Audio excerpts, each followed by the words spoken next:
Sa lahat ng mga pamilya dyan sa Pilipinas na may mga kamag-anak sa abroad, ito makinig kayo, meron akong ikukwento sa inyo, may isi-share ako sa inyong nangyari dito sa work namin. Meron kaming kasama sa work, pero hindi ko nababanggitin ang pangalan niya ha. Nagtatrabaho siya dito, nagdo-double job siya. Tapos isang araw, paglabas ko ng staff room, nandoon siya nakaupo. Actually, hindi ko alam na galit siya. Biniro ko pa siya. Tapos, ang alam mo na, pag ano ko sa kanya, pag biro, napatingin siya sa akin, yung parang nakatulala na, hindi ko alam talaga na galit siya. Tapos, hindi siya sumagot. So, dumiretso na ako kasi may pinuntahan lang ako. May kinuha ako sa car ko. Tapos, pagbalik ko, sabi sa akin ng kasama ko, sabi niya, "Huy, ba't mo biniro yun? Galit na galit pa naman yun." Nagulat ako, sabi ko, naku, hindi ko naman alam. Alam mo ba kung bakit siya galit na galit? Lahat na ng mura ginawa niya na, naririnig namin. Lahat na ng mura, sinabi niya na. Basta lahat na ng mura, Bisaya siya eh. Lahat na ng mura, sinabi niya na sa kung sino man yung kausap sa telepono. Galit na galit talaga siya. Tapos sabi ko nga sa kasama ko sa work, sabi ng kasama kong katabi ko, sabi niya, "Halika na, alis na tayo dito." At parang gusto kong tumawa. Kasi yung mga iba niyang mura, para bang nakakatawa. Akala mo kung sino yung kausap niya.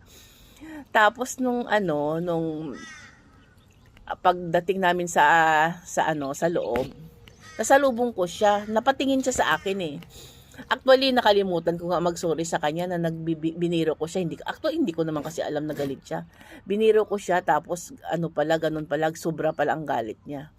Tapos nung nakita ko siya, tinanong ko, sabi ko, "Uy, sorry, kati ilong ko. Bakit ba kanina galit na galit ka?" Sabi ko sa kanya, sabi niya, "Alam mo pati kung bakit ako galit na galit? Dahil sa pamilya sa Pilipinas." Yun ang sabi niya, dahil sa pamilya sa Pilipinas. Sabi ko, "Bakit naman? Paano ba naman hingi ng pera sa akin? Ako dito nagtatrabaho ng 2 trabaho ko. Tapos ako pa yung nawawalan, ako pa yung zero." Sabi niya ganyan. Ang ibig niyang sabihin, 2 ang trabaho niya, kaliwa kanan. Wala siyang pahinga, 7 days a week siya nagtatrabaho, just imagine. Tapos, wala pa siyang pera. Kasi nga daw, nauubos ka papadala sa Pilipinas. So, nakakaawa siya. Naawa ako sa kanya, actually talaga.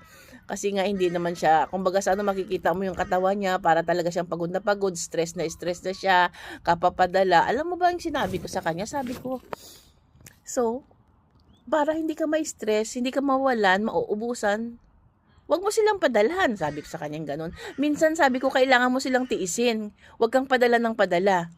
Alam mo ba ang sabi niya? Sabi niya kasi, "Ate, kung ano man ang mangyari doon, ako na naman ang sisihin kasi ganito, ganyan, ganyan." Sabi niya ganyan.